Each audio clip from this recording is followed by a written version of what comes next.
The Oklahoma City Thunder select Chet Holmgren from Gonzaga University. What a pass. Giddy underneath for JRE. The reverse and the rookie-to-rookie action. SGA defended closely by Westbrook. Tough. Step back. Gets up the shot.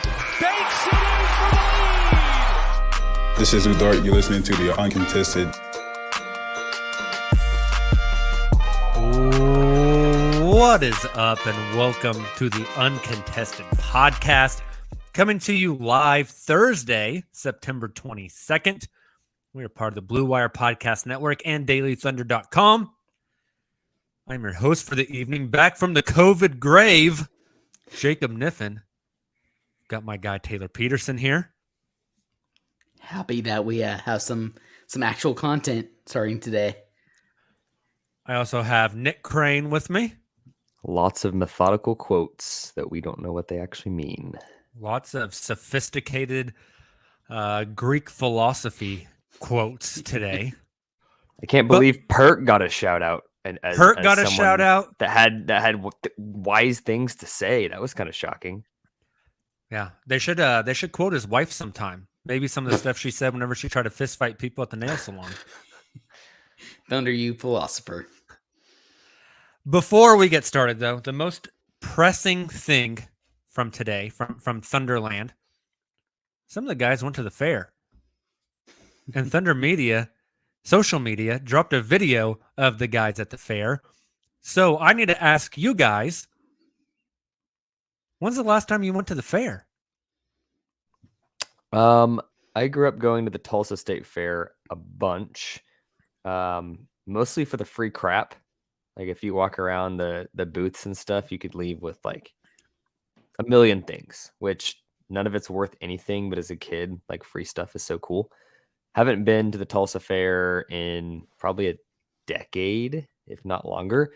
But now that I live in Dallas, I go to the Texas State Fair every year, which is way better. A little different. Like I think the attractions are there for different reasons. Like it's less about getting your brand out there and having vendors and booths and then a few rides, and it's more like half the damn thing is ride and the other half is just the craziest food you've ever heard of. So it's a different experience. But I always enjoy going. I'm not a huge ride guy at the fair. Like if I'm gonna go ride rides, I'll go to Six Flags. That's 20 minutes the other direction.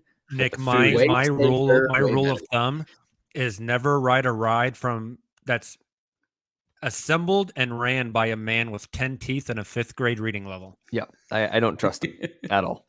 Bad plan.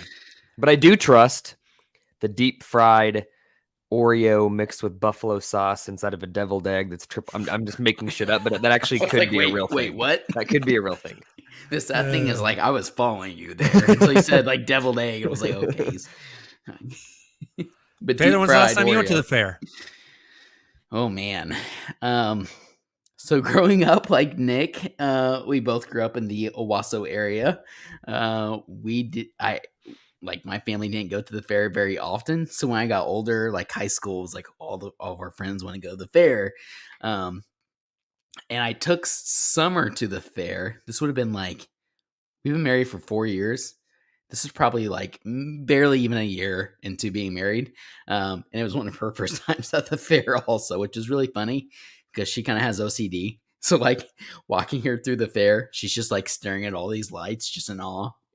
That was pretty funny. I gave her a hard time. So probably like 3-ish years ago, something like that. I think it's been longer for me. Oh, the Tulsa State Fair. Yeah, I've always gone to the Oklahoma City State Fair.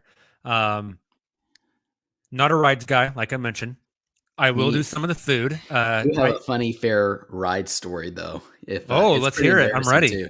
So, Nick, do you remember the Owasso Fair that would go on each year right across McDonald's? Trail Days? Is that what it was? Trail Days. Yeah. Trail Days. Yeah. Do you also remember when I was dating a specific, we won't name her on the podcast because that could be weird if, like, I don't know, people looked her up or something. Doesn't really matter. I don't care. But I'm not going to put her name on the podcast. However, I was dating a specific person like sophomore year, maybe freshman year of high school. And we went to, she had blonde hair.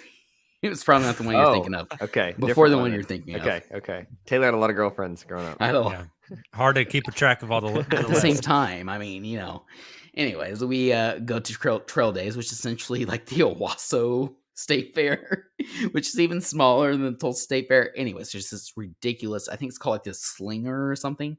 It's basically like a Ferris wheel with like these carts that just flip up and down the whole time. Oh, yep, I'm out. So I'm in there with my girlfriend, and I just like, we're going through it. I'm not feeling good. I'm telling her I'm not feeling good. She's looking at me like, oh no. And we finally get to the very end. I vomit all over that On little her? spinning cart. Oh, it's even worse. It's still flipping. Oh, no. So everybody got it? So her and I both are covered in throw up. It was bad. Ew. It was really bad. Good grief. That is Anyways, good gross. times. Have not been a big fan of fair rides ever since. So here we are. Yeah, I don't do fair rides. I go to the fair for the food, although you have to take out a second mortgage to buy me food. True. It's incredibly expensive. People watching at the fair is a blast. How many kids can you find on leashes? How many Insane Clown Posse shirts can you count? How many mullets? I don't know. It's the person to teeth ratio is always fun. Person to teeth ratio. The fair's a fun time. All right, before we get into real basketball content, a few programming notes for you guys who listen to the Uncontested. First off, stickers are back in. Yes. Here's what they look like too if you're watching the live stream. They are beautiful. Oh, I got to turn it that way. They are awesome. You want a free sticker? Really easy. All you got to do is go to wherever you download your podcasts, drop a 5-star rating. If it's got a place to write a review, write a little review. Screenshot that bad boy and DM it to us on any social media platform, along with your shipping address. I will mail you out a sticker. I dropped like 10 off at the post office, I think, yesterday. So get those in. Second thing, the Uncontested hats, which have this logo on it, will be here hopefully on Monday. It is a limited supply. You want a hat? Get in the DMs. Tell us you want a hat. We'll tell you how to order. We'll get you hooked up and get you a hat. A pretty cool Uncontested event is on the horizon, about 30 days away. We are very excited for it. We're going to have more information for you in the coming weeks. We're putting the finishing touches on everything, but a pretty awesome event. So be on the lookout for that. And lastly, a change to our schedule. We will not be on the show this Sunday. Instead, we are recording Monday night this week because that will be the day or the evening of OKC Thunder Media Day. And then next week, after we record on Monday, we will also do a Wednesday show, and then we'll do our normal Sunday show on October 2nd. After that, we are switching to season mode because on October 3rd is the first preseason game. We are switching to season schedule, which means an Uncontested podcast after every Oklahoma City Thunder basketball game and then every Sunday night at 9 p.m. So just so you know, the order of how your pods like show up in your feed will not be late Wednesday and late Sundays anymore. It is changing because basketball is upon us.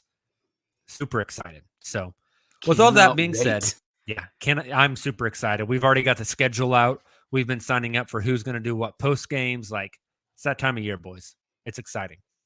With all that being said, we do have some Thunder content to talk about. We don't have to dig deep in the bag to find something to talk about, although you guys did an awesome show on Sunday in my stead. I appreciate that. First thing we're going to talk about tonight is Shai Gilgeous-Alexander is injured. My phone buzzes in class yesterday. Taylor I look Nick at it, will not stop blowing you up. And I was like, what is this? And it's a Twitter notification. Shai Gilgeous-Alexander, MCL sprain, plans to be reevaluated in 2 weeks. Presti told us today at his press conference that Shai sprained it at the practice facility, at the Thunder practice facility, during a workout. He said it felt fine. He finished the workout, went on about his day, but woke up the next morning with stiffness in his knee. Presti did not seem overly concerned or worried. Nick, how serious is this? Knees are tricky. Like even if this is only a 2 to 4 to 6 week injury, whatever it might be. I don't know, anything ACL, MCL, PCL, else, any of those ligaments are scary long term. Like doesn't require surgery from what I understand. It's just kind of a let it heal. That just almost makes me think that down the road later this season it could be re-aggravated. I don't know. Grade 2 apparently is a slightly more significant tear than a grade 1, but not a full tear like a grade 3 would be. For what that's worth. That's I just almost kind of wish it would tear all the doctor way and you could repair it versus a partial tear that's gonna like. I'm not a doctor. Does the ligament like grow back together? I don't know, but that almost from what I concerns me. understand, like if you have a sprain, that is a tear. But like whenever we were about to play pickup hoops up in Oklahoma City over the summer, and you went to try to warm up, and the first time you got on the damn court, you rolled your ankle. There was like a slight tear in that, right? That's just kind of like the way it is. And so it's not until you have like a significant tear where you have to repair it, where the body won't heal on its own. From what I understand, grade 2 is just like a bad sprain, and you just have to rest it, and the body heals it on its own. Man, why don't they just say he has a minor sprain in his knee versus a grade 2 MCL? Like that just sounds so much worse. It does. Look, I've said this multiple times on the podcast. I don't claim to have sources. We don't necessarily claim to have sources, but in this specific scenario, we do technically kind of have a source close to the situation who hopefully may or may not be on the podcast in the upcoming future. And this source claim, or I guess tended to, he confirmed what Presti said earlier. So I do not think it's going to be anything necessarily serious or long-term, to Jacob's question. But will the Thunder be more cautious than the typical team would to get Shea out on the court, especially with Chet being out? I think that's a fair question to talk about here, right? Like, I think he's being reevaluated here in 2 weeks. And that was when they announced this yesterday, which would have been Tuesday. So 2 weeks yesterday was Wednesday. Or Wednesday. Thank you. It does open up minutes for guys in preseason, which could be a good thing. Yeah, true. And that's my thing is like everyone's reporting the 4 to 6 weeks saying, you know, he could miss the first 2.5 weeks of the regular season. To me, there's something significant about them saying he's going to be reevaluated in 2, right? If the injury is a 4 to 6 week healing process, you would think they would reevaluate in 4 to 6 weeks, and that's what they would say publicly. So I think it's interesting. Like the Lonzo Ball situation, right? Yeah, it should mean something that they are saying 2 weeks instead of 4 to 6 on a reevaluation. Agreed. To me, if you are playing it super conservative, you would say we'll reevaluate in 4 to 6 weeks, and you'd leave a big window. But saying in 2 weeks, that's like the second preseason game. You know, that's like camp isn't over at that point. You still have in 2 weeks, you have another 2 weeks until the first game of the regular season. Right. Yeah. I don't know though. I've heard that this is all a fake injury and just another step in the tank for man. I like that Sam straight up just attacked that comment today. He said, you know, we've heard people say these are fake injuries, and I just love that he didn't hold back on that kind of stuff, and he loves bashing people on Twitter and surface level thinkers. Like we all say like Sam is so high up he doesn't hear all that stuff. He does, because he bashes it silently in all of his pressers. Nick, I saw that he had a quote today that said like something about how he saw Shea's ankle sprain at Boston in person, and he said it was wicked. Yeah. My question is, Presti is a New England guy. He's like from outside of Boston. Did he say wicked in the Boston accent? It was wicked.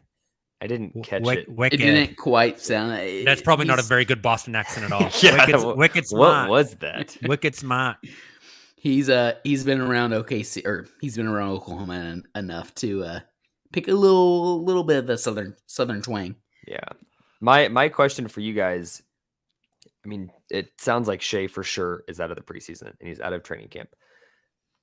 Who benefits most and why?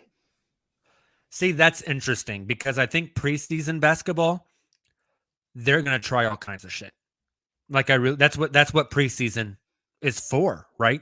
Is just to get guys minutes, try out lineups. You see some crazy shit during preseason. I remember watching Andre Robertson handle the ball in a pick and roll in a preseason game, and I was like, "Oh God, they've unlocked him. What do we got? It's Steven Adams shooting Steven Adams hitting three-pointers. Yes, exactly. They do just Exactly. random stuff in preseason. So I don't know how much we're going to be able to read into. Oh, is this because Shea is out? Or is this something? Or is this just some preseason BS? You know? What about camp though? Guy like with Shea out, someone's gonna have to be like they run starters versus backup and all this. Like who benefits most in terms of like opportunity to showcase skills and be kind of spotlighted when they may not have as much before? So for me, this would be, and Taylor, I might be stealing your answer here. So if I do, I apologize. No, I'm with you. For me, who that is, and if Shea misses regular season games, J-Dub. Who that is J-Dub. I know we Right. talked about like if anybody in that starting lineup is injured, you could technically sub J-Dub in. Mm-hmm. The perfect replacement for Shea is J-Dub. I mean, look at their sizes. To a T. Mm-hmm. Shea is like 6'6", 7 foot wingspan. J-Dub 6'6", 7'2" wingspan. They're both super versatile. They have like this kind of herky jerky, awkwardly flowed game. I mean, J-Dub obviously isn't at the level of Shea, but as far as stylistically, kind of fits like a glove, doesn't it? I agree completely. I agree with you, but I've got one that I want you to marinate on. Ready. I have one too, so I'm curious who yours is. Okay. So this is not a guy that replaces Shea directly in terms of style of play or production or even same position, really. Usman Zhang. I think if you slide fine. Josh and Lou to that kind of 1-2, that opens up a wing spot. You know, you could still do 3 guards with J-Dub or even put J-Dub on the wing, but I think Usman, whether it's preseason training camp, like he will get the chance to like start or play starter minutes at some point in the like there's like 6 games like he's going to. Right. But what I also think is the first part of the season is the perfect time to throw him out there for a bit before the G League starts. Like, see what you got with him. What do we want him to work on at the NBA level as he transitioned to the G League? Like, that's the time to test Usman while you still can before he goes off to the G League in November. And that's also the time that Shea may be out.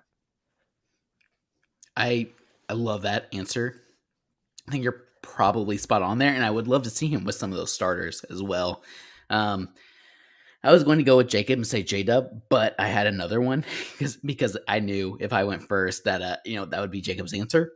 And actually, Gable here in the chat had my second guy. I know and I'm guilty, as guilty as everyone in this situation where we're so excited about these new players coming in and learning more about them. Not that we necessarily forget about like last year's players per se, but maybe we aren't quite as excited about some of these players and the development that they've made. And one of these players that Presti actually mentioned in his preseason or his season kickoff media availability is Trey Mann. And I think Trey could be one of those players, especially in preseason, like you're saying, Nick, like not necessarily long-term in preseason, but maybe just for one game. You want to see if Trey can play alongside Giddey, play alongside Dort in that starting guard front court, or I guess backcourt lineup, and see if he can kind of fill that scoring void. And I'm very curious to see how Trey would fill that role. Like I like him coming off the bench as more of a 6-man, but maybe this is a situation where J-Dub is able to fill in that 6-man void, and and Trey Mann gets promoted up to the starting lineup. Yeah. So opening night, obviously Chet's already out. Shea could be out. If Shea is out opening night, who's the best player on the floor? Josh Giddey. Yeah, I was going to say Josh, but I wanted to think that through. But I think Lou's going to shoot the piss out of the ball. I really think so. As he should. Hey, I tweeted this after the Shea news yesterday. Bit of a tinfoil hat theory stuff. Kyrie. Not that far. Not that far. I don't know. This isn't a feeling. And if it is a feeling, it's a feeling of hope. But I wonder, like, let's say this does happen, that Shea misses the first week of the season, and your starters are Josh at the 1, Lou at the 2, J-Dub at 3, Baisley at 4, JRE at 5. And those preseason games during camp and those first few regular season games, J-Dub looks legit. Like he's guarding, he's running in transition, he's hitting threes, he's playmaking a bit, he's doing everything you could possibly want. This is mainly just for my brand, honestly, just so I can be right. What happens when Shea comes back? Like, am I crazy to think that maybe they just say F it and they go Shea, Lou, Josh, J-Dub, JRE? You can play Josh. I mean, guys, Josh is 6'8", 6'9", like 225. Probably the biggest, tallest guy in the starting lineup you proposed. Yeah, he can guard almost every guard 4. Mm-hmm. He can guard 4. J-Dub can guard 4. Besides Minnesota, they played twice in the first 3 games. That is true. Rudy Gobert and Josh Cat. starting the 4 there. Which leads us to Wembanyama. So, win-win-win. But I know this is just a hypothetical. This is Jacob's hopes and dreams because everything's been dashed with Chet getting injured. But I could foresee a reality where Baisley doesn't start the season off well. J-Dub looks really good and really comfortable being a guy who's like, 21 coming into the league. He's a junior. He's got a little more experience. He's a little more ready. And him starting because of an injury and seizing the opportunity and not letting it go. No, I think that's very accurate. That's my dream. That's like what I said. I mentioned this, I think, like a couple of weeks ago on a podcast, but not that these players are very similar and the roles that they'll play for this team, but in terms of their development path, right? Like we think about Poku, who spent a lot of time with the Blue, even Trey Mann, who has spent time with the Blue off and on. I kind of viewed J-Dub as more of like a Darius Baisley, where I'd be very surprised to see him spending time with the Blue compared to Nick's point earlier, like in Jang, right?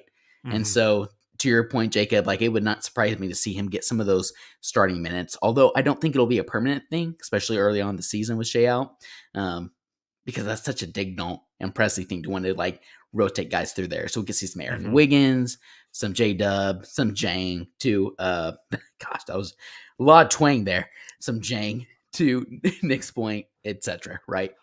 So we're talking about guys who could fill Shea's position if he's out for regular season games. Let me give you guys a player list, and I want you to put them in order of most likely to least likely, most effective to least effective, maybe. Whatever. They don't have to replicate. Nobody's replicating what Shea does. But as far as fit, and it makes sense to put them in the starting lineup. If we assume it is Josh, Lou, Baisley, JRE, here are your list of players you need to put in order. Okay, let's leave J-Dub out because I think we put him at the top. Ousmane Dieng, Alexei Pokusevski, Aaron Wiggins, Kenrich Williams. Put those 4 in order. Kenrich is at the top. Yeah, that gets really hard because that's what she said. In a vacuum, if you're like, I don't know what she's doing with the vacuum, but Jesus. She's getting it hard. Oh my God. Okay. And she's taking Kenrich Williams to Nick's point, but now I wonder how Summer got pregnant. Balls of vacuum. Anyways, long story. However, I think Nick's right in assuming Kenrich gets that role, but like where this team is at, and again, we're going to get into some of Presti's comments, but he goes on a 30-minute monologue about like the not rushing things and giving players opportunity. I do wonder, kind of back to, again, what Nick said here not too long ago, is that Jang like gets some of those minutes as well. I don't think we'll see just Kenrich Williams starting in his place for 2 weeks until Shea's back. think we'll see Kenrich for a game. I think we'll see Jang for a game. We'll see Poku for a game. Oh, Right? interesting. See, I think they would want consistency. Ooh. Jang will don't be know. the tallest guy in the starting lineup. Yeah. Not that he's That's going to crazy. guard center. So you put Kenrich at number 1. Who's at number 2? I'll put it this way. Kenrich is my 1, and it's not close. Wiggins is my 4, and it's probably not close. Ooh. And I think Zhang and Poku are toss-ups. Okay. Interesting. See, I was going to probably go Jang second, AB Wiggins third. Okay, so it Do sounds you like hate you guys Poku? I think Poku would be last. you guys For what have reason? Kenrich, Jang, and then Wiggins or Poku may be interchangeable there at the end. I just think Wiggins has earned minutes over the past season because Digdonk can trust him. And we've seen multiple instances where Digdonk cannot trust Poku. And even though they want to get Poku those developmental minutes, maybe even, dare I say, over Wiggins, if he's not able to take advantage of those like Wiggins is able to, I mean, you've got to play Wiggins over Poku in that situation. Where does, if I insert a 5th player, Trey Mann, where does he fall in that hierarchy? Pretty high. Does he go to number 1, Nick? Only because I don't like his fit with Josh and Lou, per se. I agree. No. I think he's probably number 2 behind Kenrich, like in who would be most effective as a starter. I don't know about with that lineup, but I don't know. Back to Taylor's comment. If Wiggins is truly getting minutes over Poku, is it like time to give up on Poku? Like if Aaron Wiggins is getting minutes over Poku. Correct. That's not a good sign. I don't think that's actually going to be the case, but is that same thing if, like, to Jacob's point that he's been, again, this was with a fully healthy roster, but if Baisley finds himself out of the rotation at times or struggling in the rotation even, probably a similar situation with him. So yes, to your point, Nick, like as much as I want to see Poku succeed, if he is being supplanted, those minutes are going away because players like Wiggins and others are getting that playing time. Yeah, no, I'm with you. And you know what? Like, kind of to what we'll eventually transition into here. Presti spent some time on that. They're going to be quote unquote NBA players. Not to say that necessarily Poku is there yet, right? But they're going to be players that they're going to have to release that will go other places and hopefully will flourish. And I think, like, for what it's worth, I don't know if Teo's an Baisley NBA player. Will be some of those casualties. Well, and I have some thoughts on Poku. We'll get to those here in a bit. My last question over the Shea stuff, though. Second to last question. Does this hurt his already kind of rough, shaky all-star hopes? If he misses 2 weeks, a week and a half of the regular season, is that pretty much already put a nail in a coffin for his all-star hopes? No, but he better damn sure come back with some authority. Yeah, can't come back and like need some time to ramp up. Single game. Like, and the Thunder probably need to win a majority of those games, or be very, very close in doing so. I'm with you, Nick. I think I agree. Presti talked about when the team arrives today, declaring themselves. Yep. Shea needs to do that the day he suits up game 1, whether it's the first game of the Thunder season or his first game is 2 weeks in. Like he has to be the guy. You know what, Nick? That is a really interesting point. And maybe, Jacob, if I go a little too far here, we can save this for later on when we're talking about Presti's comments. But I kind of had a similar thought, Nick. Like, he's talking about the team declaring themselves, but what if a individual player declares themselves first, even if the rest of the team isn't quite ready? I do wonder if Shea would be that player to do so this season. So I'm with you. It'll be very interesting to see when he comes back and what he looks like when he does come back. Mm-hmm. Mm-hmm. Last question. Give me a prediction. When is the first game Shai Gilgeous-Alexander suits up and starts boy. for the Oklahoma City Thunder? Let me pull up my calendar here. I have the Thunder. Will you read us synced. the first 6 games, Taylor? The date and day of week. See. Well, if they I'm going to play. do that, I'm just going to Google it, but I can pull it up here pretty quick. I got it right here for you guys. Oh, thank you. The Thunder's first game of the season would be exactly 4 weeks after the announcement of his injury, which is Wednesday the 19th against the Timberwolves. Home or away? Away. Yeah, away. Away game. Yeah. 3 days later, they are away on the Saturday night, the 22nd, at the Nuggets. The next night, Sunday, they are at home against the Timberwolves. Back to back. Sunday night, they're at home against the Timberwolves. Tuesday night, they're at home against the Clippers. Thursday night, they're at home against the Clippers. Saturday night, they are away at the Mavs. That would be 5.5 weeks from the injury. And then right at 6 weeks from the injury is the home game against Orlando on national TV. That feels like the one, Chief. It Interesting. does. It does. It absolutely does. I do wonder, though. So Nick's going the Orlando game on November 1. It's Taylor, what game are you going with? Very hard for me to argue against that, but just for the sake of the podcast, assuming that maybe the Thunder would want him to kind of ramp up just a bit until that game. Like you mentioned, Jacob, there are 3 straight home games. The homestand.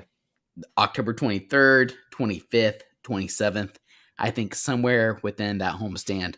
Let's go ahead and just say, for the sake of this, October 25th, which is right smack dab in the middle of that homestand, he would come back against the Clippers October 25th. Let's say this: if he's I'm not taking playing, the season opener, October 19th. okay. Well, if he, Ooh. I'm not disagreeing with you I there, hope but so.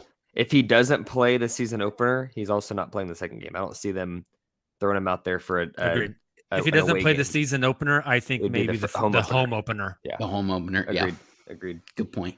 I My think the guess is it'll be three the the 19th or the three 23rd. most likely buckets are season opener, home opener, or that homestand. Yep. And if none of those, like the Orlando game, circle it. He'll Yep. want to be at that one. He hadn't been on national TV in a long time. It's a good point. I hope that's not his first game back because he'll be a little rusty. Or he See, won't. that's why I was trying to go a little before that TNT game. But I hope I like he's those got a dates you couple guys threw games out. under his belt by that national televised game because when he plays in that game, who from Orlando was guarding him? Nobody. Is it Suggs? Who's going to Paulo. draw the assignment? Is it Suggs? Is it who's the little point guard that I hate that they have? Cole Cole Anthony. Anthony. Oh Cole my Anthony. God, he'd give Oh. Cole Anthony a 50 Okay, piece. Here's a question for you: who's more likely to play in that Orlando game, SGA or John? Jonathan Isaac. Oh God, Jonathan Isaac's gonna be at a rally somewhere. He's not playing. He'll be too busy to play basketball.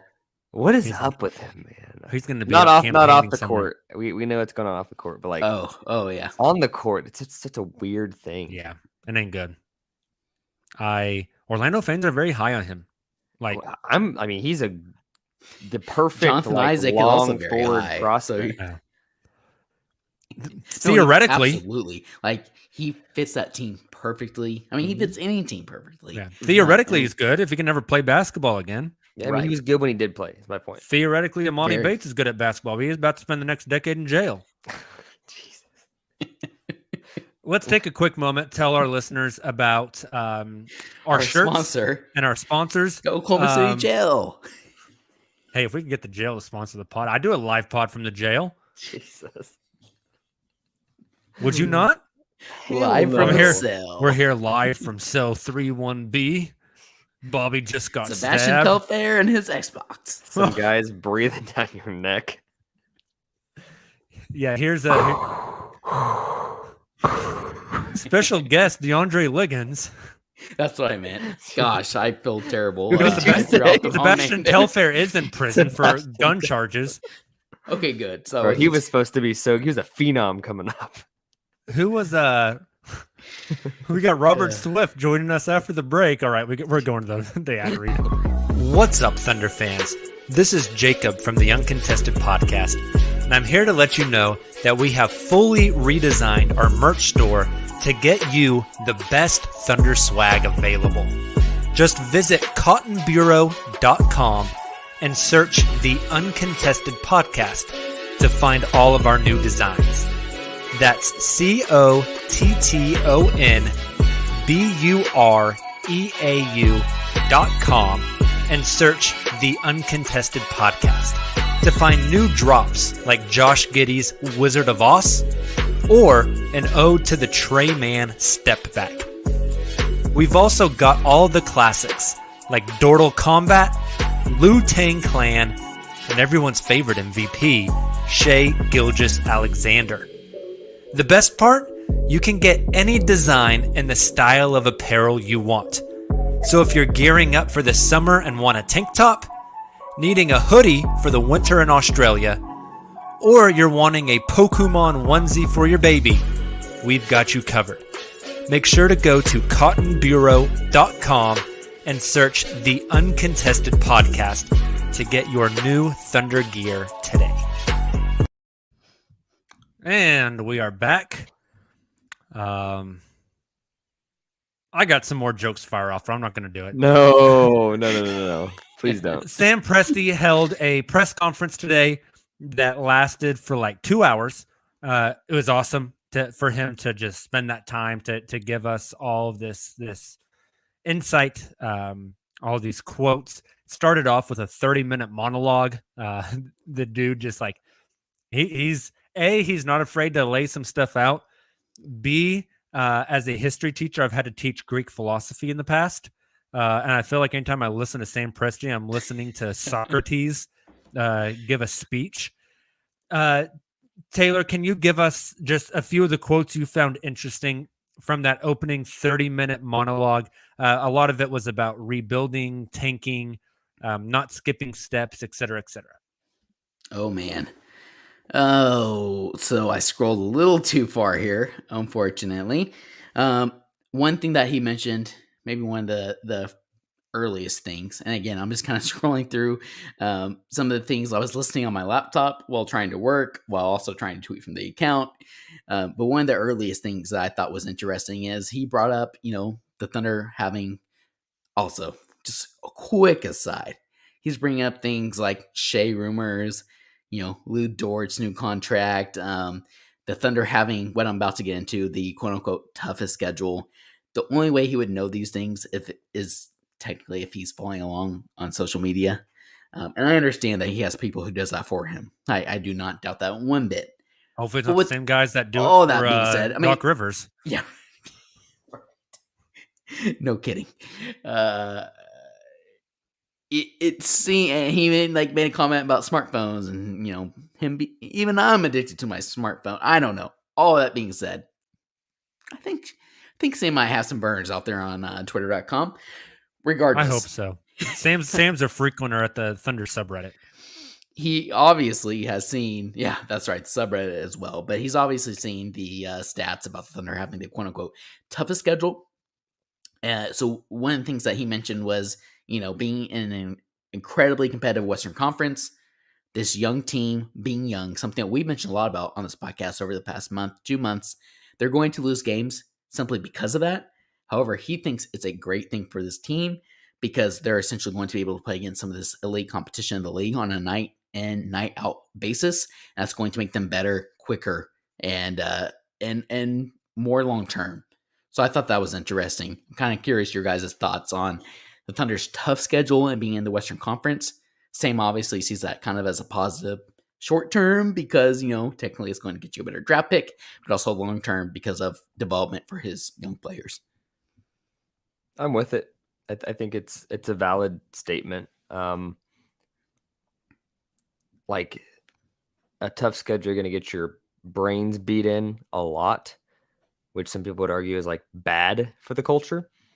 But I think he's like, you would rather these guys play against the Lakers and the Clippers and the Suns and the Mavs every night than you would them play against the Rockets and the Spurs and the Jazz every single night. Like it's very simple.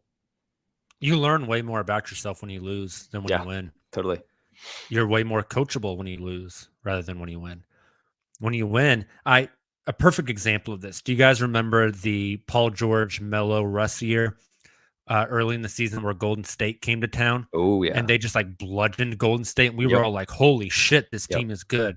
And Steven Adams was the one that said, we just made a lot of shots. Like we did a lot of stuff wrong. Winning can mask places of growth. I think losing illuminates places of growth. It humbles you, and it makes you realize, like, I've got things I got to get better at. A way more learning opportunities in losses, and I think playing up against good competition, like, hell yeah, I want Usman Jang and J Dub and Trey Mann playing against and seeing the attention to detail that the Clippers have, that the Nuggets have. Um, Sometimes I think just getting your damn brains beat in by 30, there's not really much you can learn from What that. about by 72? Yeah, I don't think there's much you can learn from that either. But these games where they lose by 8, 6, 10, there's a lot of things you can learn about in that. You know, you go back and you watch film and you say, hey, there's these 5 possessions where if we win half of them, we probably win the basketball game. And it's that attention to detail. I'm totally into it. Bring it on. I agree. I agree completely. Now, something else that he mentioned, and again, I kind of forget the context here. So, Nick, if or Jacob, either of you, if you remember, feel free to chime in. But Sam went into talking a bit about Shea, Josh, Chet. Those were the 3 he specifically mentioned. But I do not want to leave out Lou Dort here because Lou was mentioned plenty of times. And not only Sam's opener, whatever you want to call it, of this press conference, but also in some of his answers as well to the questions he received. So Lou's obviously a long-term piece, I think, that Presti made sure to allude to. However, Sam had this quote that, Shea is just entering his pre-prime years. Josh, Chet, some of the other guys we have are still a few years away from getting to that point. At some point in the near future, you'll have some of these tenures overlap, and that's exciting. We can have a lot of fun with that.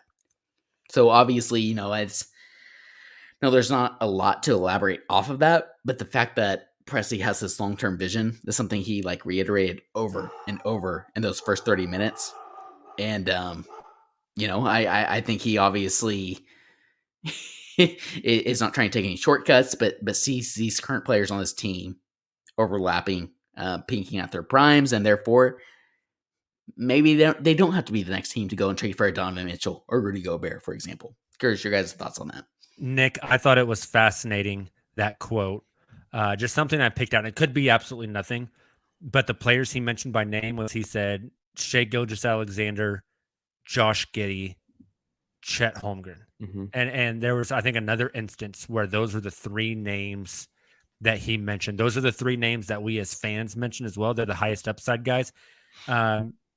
Anything to that? Is that just hey, these are I just think it's interesting that he acknowledged that this has been a franchise that, I mean, you guys probably know this just as well as anyone.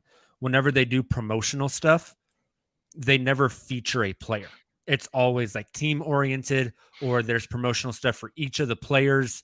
Whenever it was the KD era, they didn't have a bunch of KD images everywhere in the Chesapeake Energy Arena back then, the Ford Center or whatever.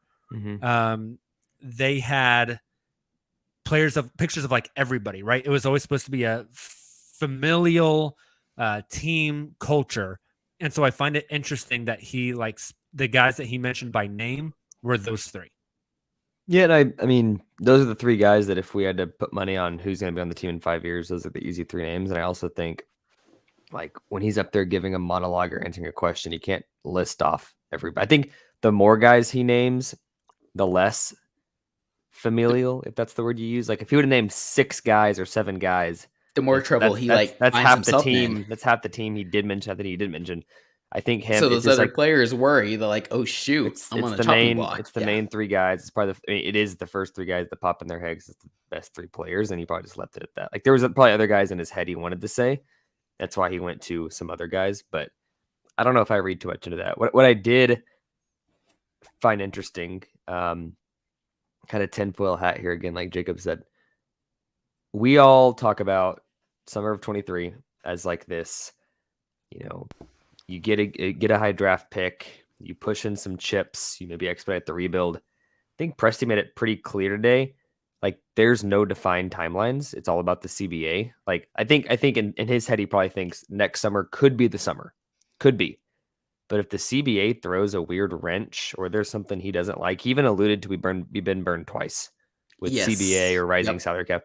Like, in his head, it probably is 23. Like, next summer could be the summer where we push some chips in a little.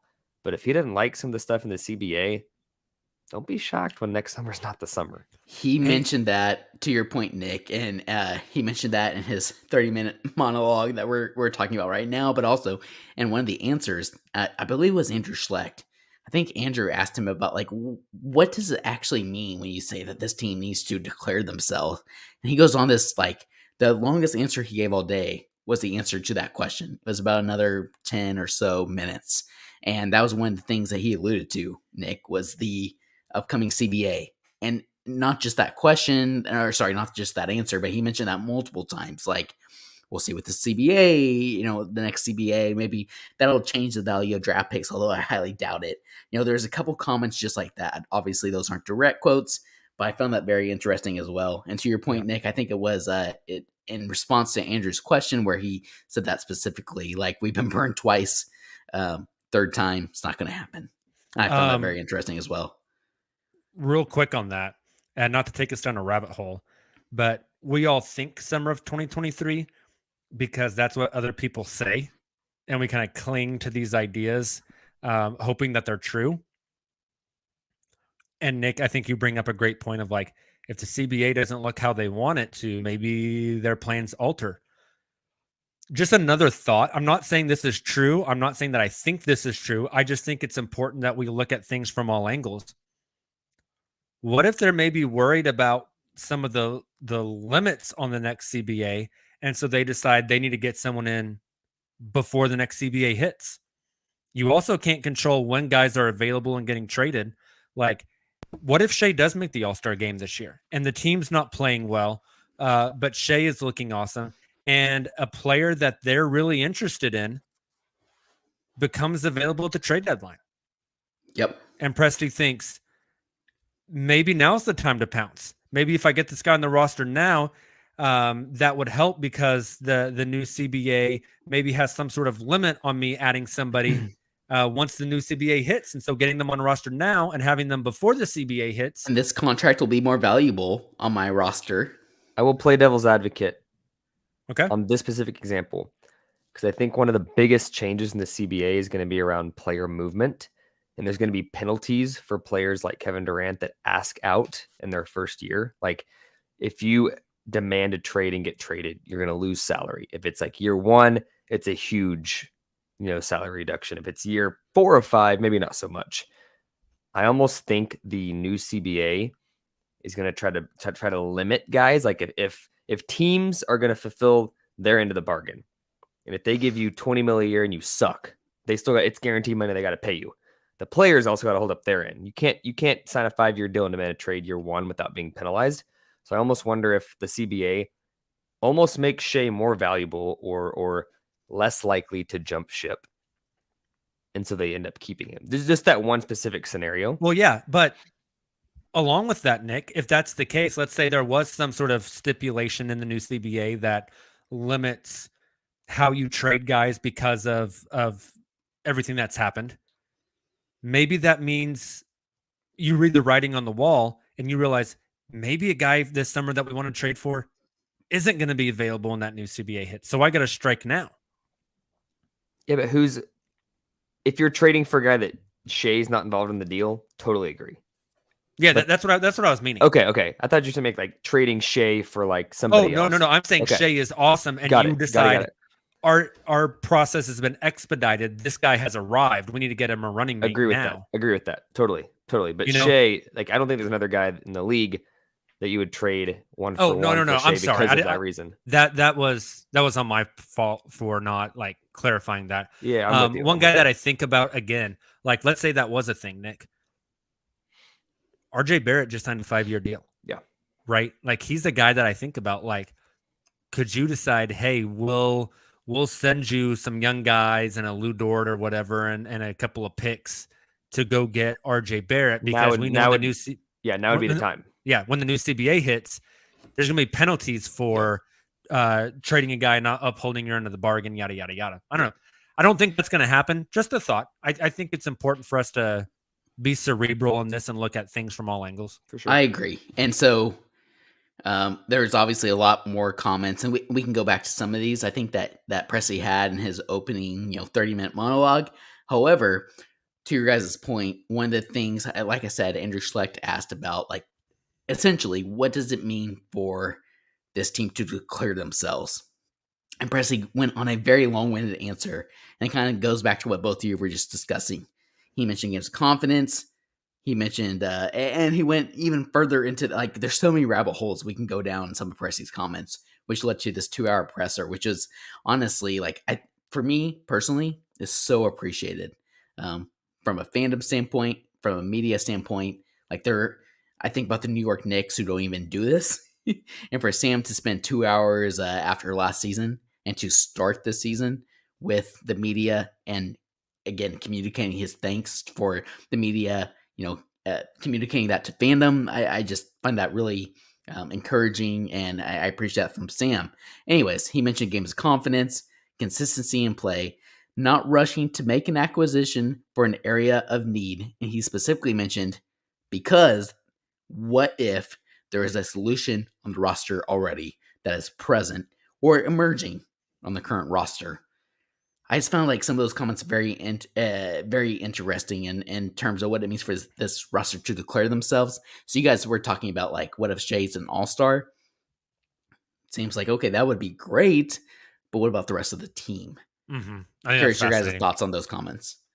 Yeah, no, it makes sense. It makes a lot of sense, especially for young guys who you have a lot more contractual control over. I think that's just kind of how it is. Yeah, I mean, the moral of the story, and we get this every time Sam talks, not rushing this, be patient. It's about sustained playoff appearances, not about a flash in the pan. Overall improvement over a long period of time. We're going to be better tomorrow than we were today. We're better today than we were yesterday. Like, it's not like I don't fault him for continuing to push that message, because even when he does push it, the national narrative does not change. Mm-hmm.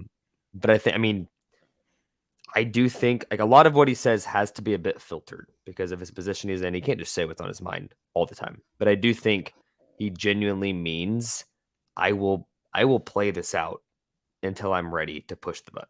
Yeah. And for what it's worth, as a podcast, we like to talk about, is it the summer of 2023? Is it the season of 2023? Is it the next year in 2024? Because we like to have things to talk about. For what it's worth, I don't think they have a timeline. I don't think they're sitting in the office at the Paycom Center with a timeline drawn out. This is where we'll be here. This is where I think for them, it's we'll know when the moment's right. And when the moment's right, we'll swing at the ball. There's too many unknowns. Like, exactly. Good luck and bad luck. Sam likes to talk about that. Bad luck. Chet Holmgren is out this season. Like, maybe they were going to be playoff play-in type of team. With Chet gone, probably lower chance of that. Yeah. Draft lottery. They land 1, maybe it expedites a bit when you get Wemby. You land 7, plan changes. You can't have a predefined timeline. And that's why it's almost funny when we talk about Shai is the timeline. There's also not a timeline. Yeah. I think whenever they believe that they're at the point, they'll pull the trigger. And they're not expecting to be at a point at any certain amount of time. They're just here for the ride. They're not projecting to the future. They're playing in the present. Yep. Also, last thing before we move on to Shai and Lou, I absolutely love the quote that the NBA isn't chess, it's poker. Because in chess, everyone starts at the same point. In poker, everyone is dealt a hand, and it's the luck of the draw. Make the best of it. Make the best of your hand. Here's the thing. If the NBA is poker and the poker players are the GMs, Presti's got a hell of a poker face. 100%. He plays the shit out of those cards. And if draft picks are poker chips, he has quite the accumulation of poker chips that he can cash in. when the I love time it. is Even right. if he gets dealt a bad hand, he knows how to bluff. He knows when to push the chips in. Exactly. And you also have to wait on what comes on the flop. And he's looking at Danny Ainge with the Utah Jazz, who has another accumulation of chips, poker chips. He's looking at David Griffin in New Orleans, who also has an accumulation of poker chips.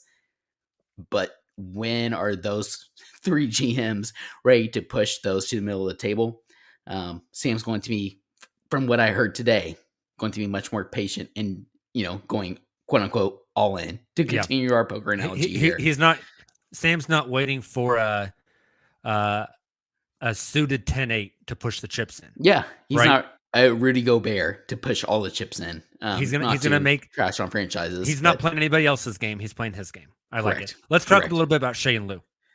So essentially, it's kind of stemmed from somebody asking about Shea trade rumors. Essentially, now that Donovan Mitchell has been traded, and essentially, Sam mentions that you wouldn't even be asking this question if it weren't for Donovan Mitchell being traded. If he were still on the trade block, we wouldn't be talking about Shea. And kind of went into a similar spill that he had in his exit interview about like this just, being generated for clicks, retweets, likes, etc. However, one thing that he mentioned, he had a direct quote that I found really interesting. You can't get long-term results with short-term people. And he mentioned Shea and Lou as long-term people for OKC. Specifically, he said, we love Shea. He's going to be such a good player. Thing about him is you can't get long-term results with short-term people. Neither of Shea, and this is when he brings up Dort unprompted, neither of Shea or Dort are short-term people. They're trying to be part of the 17 team when we make our run. And so I'm curious your guys' thoughts. I mean, again, that's a specific quote of many different quotes that Presti had, reaffirming Shea's commitment to OKC. I don't know about you guys. What I heard from Presti is he expects Shea to be here long term. He even stopped himself short at one point. If you go back and listen to the live video of he kind of comparing it to the KD situation, and he didn't want to go as far as saying like this is not going to happen because we've been burned before, but I don't see it happening. Is essentially what he was saying. I think as a Thunder fan, you have to be encouraged by it. It sounds like the way the quote is said sounds like basically to me, I've talked to these guys. I've talked a lot. They want to be here. That's why they signed long-term deals. And we think Shea's really effing good. I also love him just absolutely shitting on everybody about, well, the reason Shea gets talked about getting traded is because Donovan Mitchell got traded, and now they need a new person to put in their narrative. And I was like, damn, Sam. Call everybody out, why don't you? But yeah, no, I love it. At some point you trade people, like that's the nature of this league. But it sounds like both sides are, Thunder and Shea, are equally committed right now. And things change. That's not basketball, that's life. But as of right now, it seems like they are both in a great spot in their relationship. They're both honest and talking, and they want to continue the relationship. And I think for Thunder fans, that is great to hear. Stop worrying about the dude from the New York Post who can't even spell Shea's name right. You just heard it from the source, basically, is kind of how I feel on this. We talked about a few weeks ago that SGA's played only one more game than KD the past 2 years. Not saying his MCL injury is going to ruin his season. But my question is, how many games would you like to see Shea play this season to make you feel comfortable he's not an injury-prone player? Regardless of how many he plays, I don't think he's injury-prone, but I'd like to see like 65. Yeah. So you think a guy that plays less than 50 games for 3 years straight isn't an injury-prone guy? To me, injury-prone what if the Thunder means call like another what they say he's out with a grade 1 MCL sprain. It will be reevaluated on a week-to-week basis, and he misses the last month and a half of the season, I think last season, if they were playing games that meant something, I don't think he misses very much time because of the ankle. The plantar fasciitis, It was maybe wicked so. though. Do what? It was wicked though. It was wicked. I think he would have been able to play, right? I think the plantar fasciitis one is an interesting one to me. Would he have played if they were pushing for the playoffs? Maybe. I think a lot of it has been mutual. To me, being injury prone is like if he came back and later on in the season that same MCL got hurt, I'd be like, oh, this guy is injury prone. He's a little brittle. But it's like different styles of injuries on different legs. And is that almost not more concerning though? Like at some point when he's 30, he's had an injury on every piece of his body. I mean, I'm it's 82 again, games. playing It devil's happens. advocate here. No, I know. I'm not super worried about it personally. Now, if he plays 40 games this season, next summer I might be like, okay, this is a little worrisome.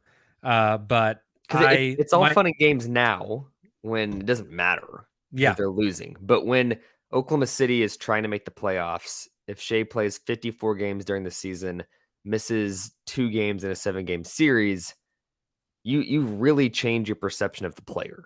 Yeah, I mean, next season, whenever they're bringing in Chet, they're bringing in presumably another top 10 pick.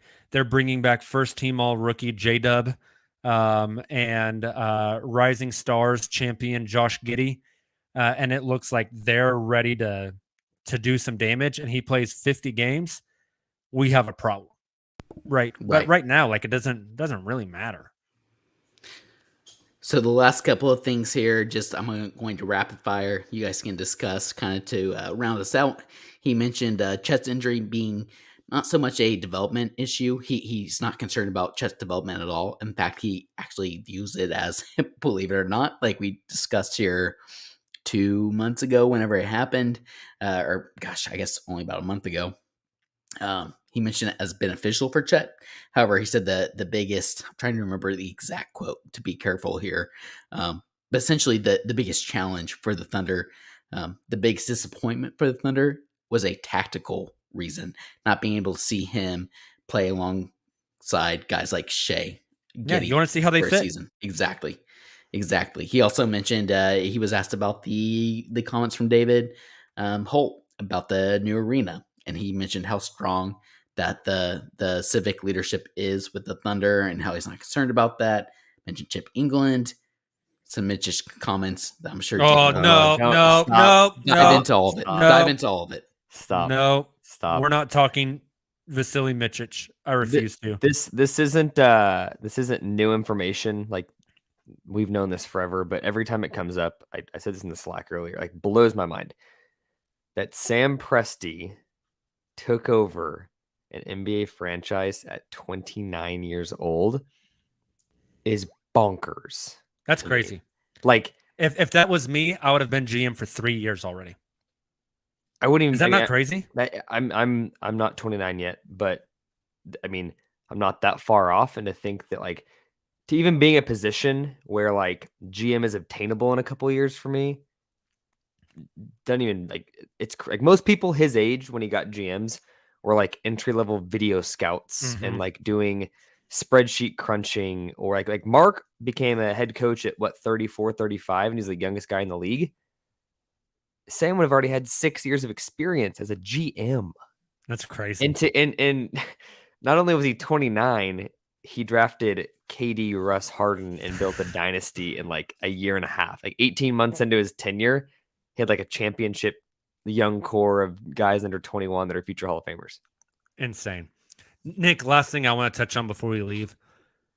I don't have the quotes in front of me. Maybe you do. Taylor had to go do baby stuff. Some interesting comments about Alexei Pokusevski. some real honest comments. Like, he said he feels like Poku's improved and had a good summer. I mean, he wasn't going to go in front of the media and say, man, Poku sucks.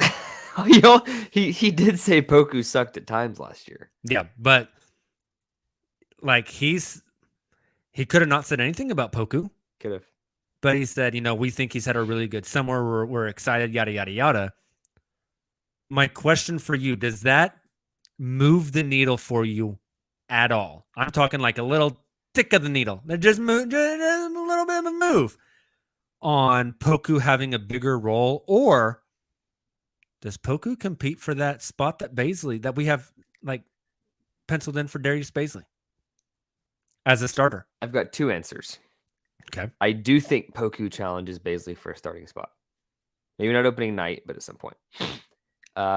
Sam's comments do not move the needle for me because game action, I mean, you can see improvement in an open gym at practice or scrimmage. But at the end of the day, it's all about gameplay. Like, you think Hoodie Mello looks good in pickup runs? Imagine 7-foot Poku with guard skills in pickup runs. Like, he probably looks like a god. But when he touches a real floor, it's a different game. Yeah. So even if, and this happens in the NFL every year, there's training camp, all the podcasts and the media is talking about, oh, this rookie, like, he's dominating practice. These linemen can't block him. He's sacking the quarterback every play. And then he's like a healthy scratch week 1. Couldn't even make the 53-man roster, right? Poku could have a great camp. We're going to hear from Mark like every day for 3 weeks straight in training camp and preseason. Poku could look great. He could be knocking down his threes and he looks more comfortable. But until I see it in a game, I don't buy a damn thing. That's fair. One Presti says he thinks Poku had a good summer and made a lot of progress and got better. He should have. He had a whole summer. Yeah. Where is one place? It's probably his first full regular summer too. Where is one place where you think if Poku got better in this thing, he could like legit like be pushing for a starting spot in training camp? What is that one thing? Decision making. Okay, interesting. Mine is physicality. And I think a lot of people would say 3-point shooting, but I just think like I'm like preaching to the choir now because I've said this so many times. I don't think Poku has star upside. I think we thought, maybe 7-footer when we drafted him. It was like, maybe he's a star one day. I think that's off the table. Like his ceiling is a really, really, really, really, really good, versatile 2-way role player, which I still think he could be.